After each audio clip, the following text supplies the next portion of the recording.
Now we get to part three of National Socialism and the economy. And so this is really looking at the impacts that the policies have had on different segments of the population. And you've seen these learning outcomes. Just a reminder, kind of pulling it all together. So this is part three. You need to be pulling together the understanding that you've developed from the first two parts for this one.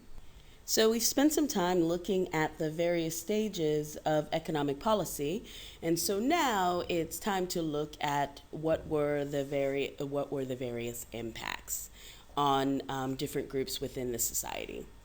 It's important to note when we look at the effects of the economic policies that unemployment was starting to fall before Hitler came to power, as Bruning's policies, despite their unpopularity, were actually coming to fruition. That is, reducing government spending and reducing some government investment in social policies and things like this to try to jumpstart the economy. But generally, historians agree that this was quickened by Hitler. So unemployment was falling, but the rate of unemployment increased under the Nazi regime. And so one of the reasons why this was the case is, as we discussed previously, is we have a huge amount of deficit spending. So the government was essentially spending money that it didn't have in order to provide jobs to people.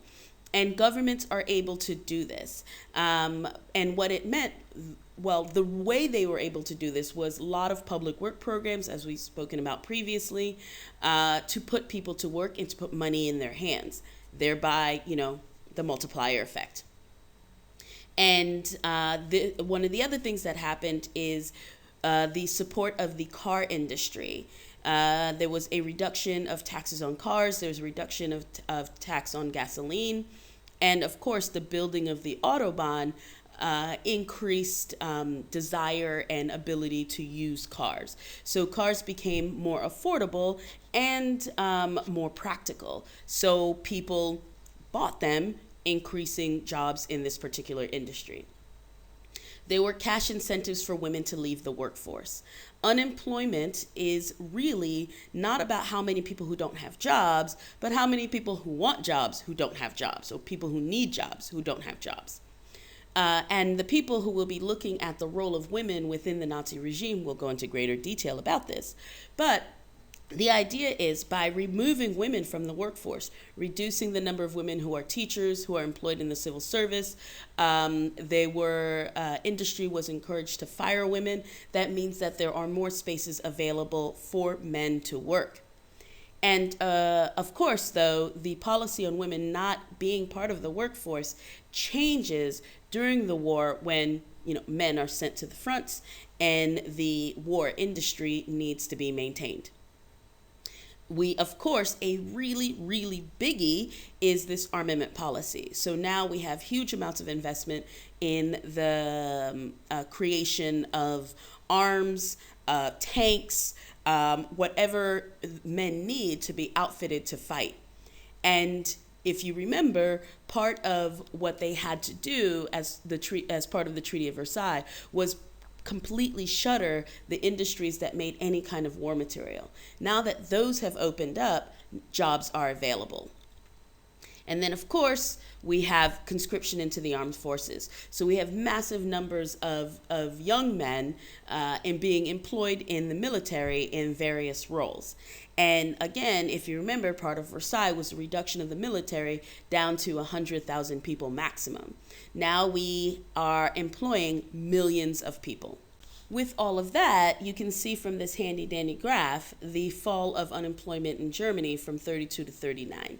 It was dramatic. So unemployment was almost 6 million in 1932 and down to 200,000, 100,000 in 1938.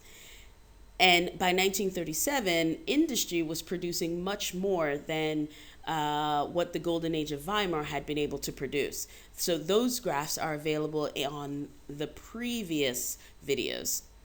And again, important to note is despite we have this incredibly low level of unemployment and we have industry producing vast quantities of goods, wage levels did increase, but they never reached the levels of before 1928. So they were 89% of what Weimar Germany had been able to achieve. So in real terms, workers' lives did not improve over that of the golden age of Weimar. Given the previous, we've looked at the overall changes to the economy of Germany during the Nazi regime. Now we have to look at the impacts the policies had on specific groups within the society. One of the groups that we have to look at is the urban industrial workers, who had been heavily impacted by the Great Depression. And keep in mind the previous items discussed about the economic policies. Overall, we can say that they benefited from a reduction in unemployment. Yes, the gains made were not what they were when compared to the real numbers of the golden years of Weimar. However, the fact remains that you do have a massive amount of unemployment that has been reduced. So prior, unemployment again was going down, but you still had 6 million people without jobs. Even if they're not making as much as they were making before, they still have jobs. And this is kind of the way that they looked at it, which really helped to, despite the losses in civil rights, and despite the issues in terms of the minority groups being targeted, this in a way is what a lot of people were looking at and why they continue to support the regime. But bargaining power was removed with the banning of trade unions. The German Labor Front was created and absorbed the trade unions. And essentially, we have the German Labor Front because this front was, the idea was to organize the workers along the lines of military. So hence the use of the term front, right? They're going to be a front in Germany achieving her overall goals. And all of the workers, with the absorption of the trade unions, came under government control. And so we have the creation of the German Labor Front, the beauty of labor, and the strength through joy. And these three together serve to regulate both leisure and work life. And this allowed for the increased exploitation by employers. Basically, people had no other recourse to lobby employers. And at the same time, you essentially needed to be a member in order to have a job. Participation was quote unquote voluntary, but if you weren't a member, you didn't have a job. So by the end, the German Labor Front controlled 25% of the workers 25 million of the workers within Germany. So the largest proportion of workers fell under this government agency. And the exploitation came in increased work hours, and we have large numbers of accidents. So up until 1939, you have like 150% increase in industrial accidents, 200% increase in occupational diseases, and people accepted it.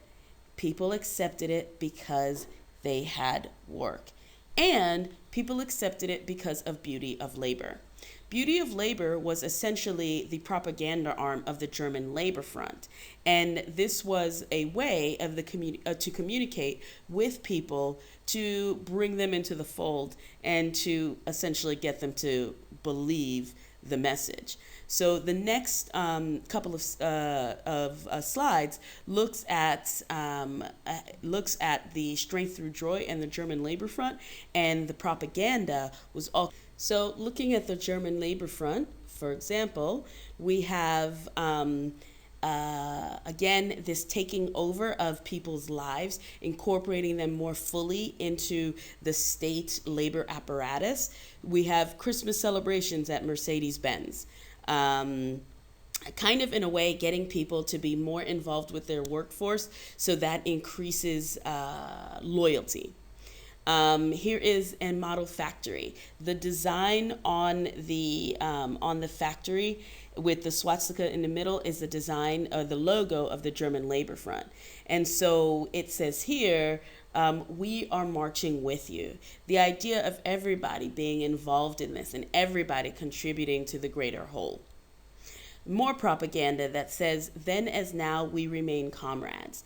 The idea behind this is by taking over the labor unions, this was their socialist aspect, they are still trying to present the idea that the desires and the needs of the workers are still paramount. So, which brings us to strength through joy. Strength through joy was the leisure aspect of it.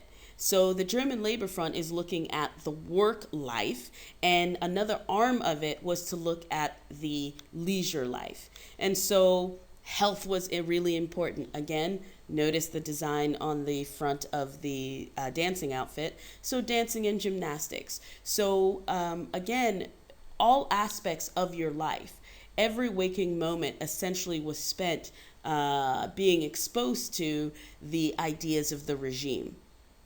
You should hint that to totalitarianism. So we have this idea of people being encouraged to enjoy their outside life. So the introduction of the Volkswagen, the people's car, an affordable car that people could use to go out and explore and enjoy. And again, if you look at this piece of propaganda, KDF is strength through joy, the strength through joy wagon.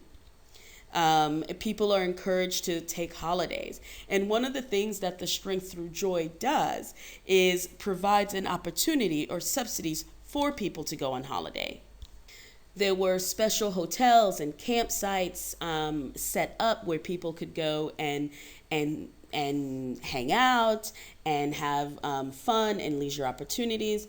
This also helped to dramatically increase the tourism industry within Germany, so another part of supporting the economy. It also provided with theaters and concerts, opera, musicals, lectures, dancing, sports, all of this to occupy people and keep them happy. The idea is you give up these civil rights and you get something in return. Placate them so they don't get upset. And then if you also look at this image here, we have the Volkswagen, the car that they're trying to get people to buy to help support this aspect of the industry. And then you also have the radio, another industry that dramatically increased. And it was two-pronged. One, it allowed the regime through their broadcasts to have access to everybody's house and everybody's ear, as well as encouraging people to support industry through consumer goods. And then, of course, more propaganda, strength through joy, by having a good life, by enjoying leisure, you help strengthen the country as a whole. You're strengthening yourself physically and strengthening Germany. In your presentations, you'll be looking at specific groups like women and minorities, but we also have to consider the impact of the economic policies on the rural areas. At the beginning, the Nazi were pretty much had massive amounts of support in the rural areas. Not so much in Bavaria, where like the Catholic party prevailed, but in other rural areas, they were very, very pro-Nazi. So on the right there, you see a election poster from 1932 targeted at farmers. And according to Nazi ideology, the peasants were the backbone of Germany.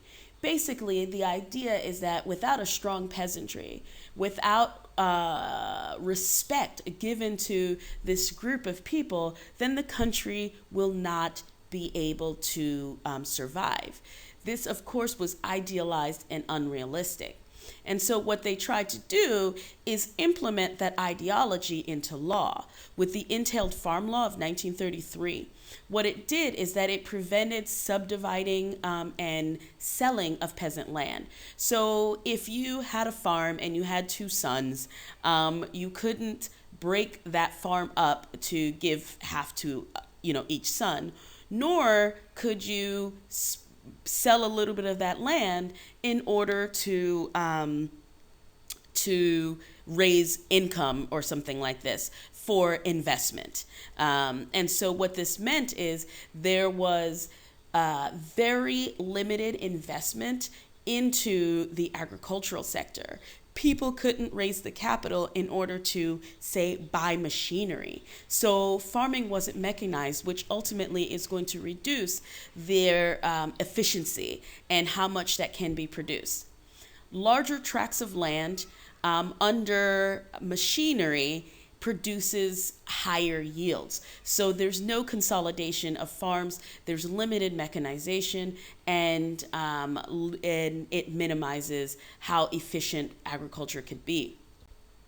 Because they're unable to sell land and mechanize and so on and so forth, they make very, very few gains, as in none, and they remained incredibly poor. So in the cities, with the investment in industry, the workers are seeing improvements in quality of life. Well, improvements since the Great Depression. The farmers did not see this improvement at all. Many people attempted to migrate to cities to get jobs. In a way, it was a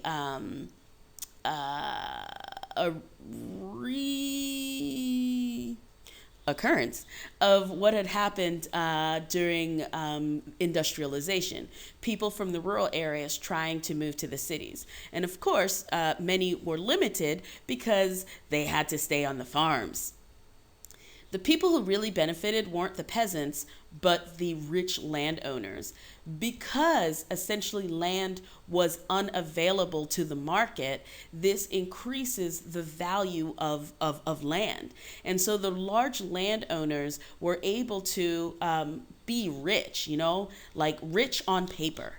And that means that they are economically important to the country, and thereby being politically important as well.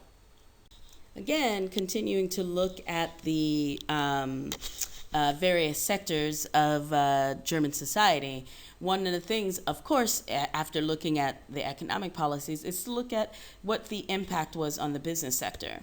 So small businessmen initially were supportive of Nazi promises to protect them from larger businesses. And the small businessmen, we can look at them as being middle class. So part of that middle class that threw its support behind the Nazis. And at the beginning, they did benefit from the labor policies, the labor unions being absorbed, so on and so forth. And big business, as we know, was cultivated by Hitler. They had the money. They helped Hitler come to power. They supported him because of their anti-socialist and anti-communist policies. And they were increased in size by absorbing smaller businesses. So these largely benefited. So the larger industries very much benefited. And they saw government profits increase. And so there was government control, but there was an increase in profits because of import controls, because of controls over wages of workers.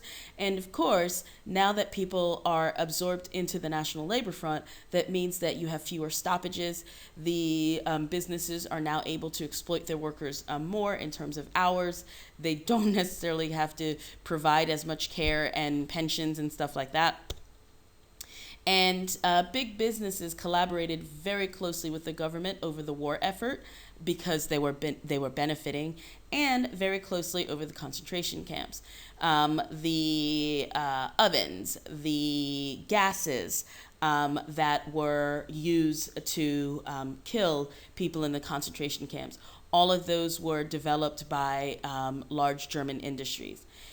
They also benefited because the concentration camps provided free labor. So essentially, the concentration camps were a source of slave labor and again, increase in profits.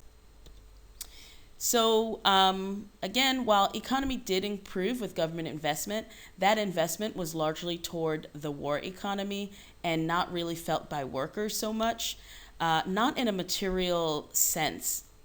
That as economic production swung towards rearming and the armed forces, that meant that fewer consumer goods were available for people. It's an artificial reduction in unemployment through removal of women from the workforce and conscription. There were limited real gains in pay, as stated previously, and there was an increased cost of living. Basically, those price controls benefited a large percentage of the price controls benefited industry as it protected them from competition from cheaper international goods. And that, of course, meant that the prices of domestic goods are going to be higher for consumers. There's the extension of the work week. The German workers at this time were working longer hours than other workers in comparatively developed countries like UK and US. And you can see here the level of consumer goods did increase by 69%. However, industrial goods by 389%. So you can see where the investment was going. And from the economy, we get to total war or limited war.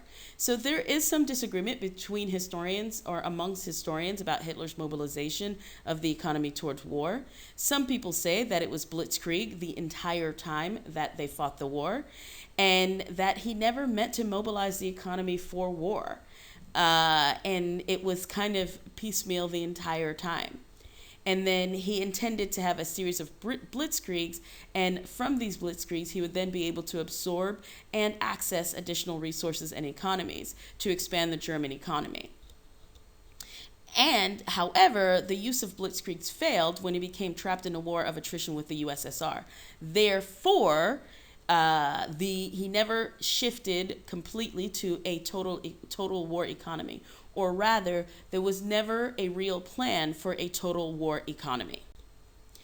Others believe that that there was a shift towards total war.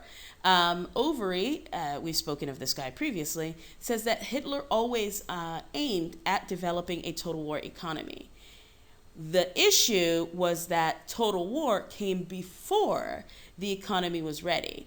So the plan was always in place to have an economy that was large enough to be able to support a longer war of attrition and a war that involved every aspect of the German economy and resources.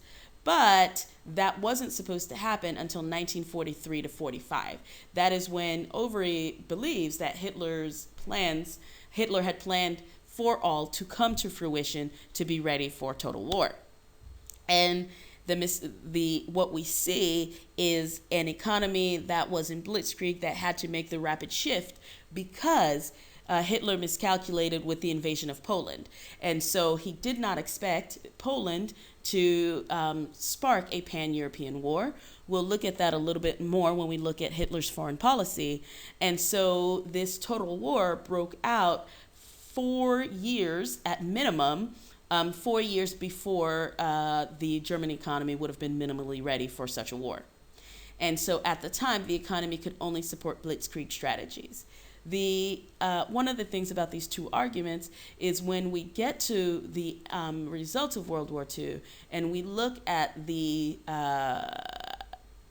as the tide turns against Germany, these two arguments can definitely help explain why it worked out as such. So now we get to this handy dandy diagram, which looks at the entirety of Nazi domestic policy. And so this is a snapshot of what I have spoken about in the previous videos about the economy and what other people will be talking about in their presentations about social policies. You should probably copy this down or something. It's probably a really good thing to study from. In sum, here are the red letter things. All right. So, having looked at all that you've looked at or listened to what extent were Hitler's economic policies successful?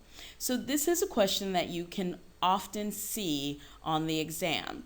And when you answer this question, the first thing that you have to look at is what is meant by successful.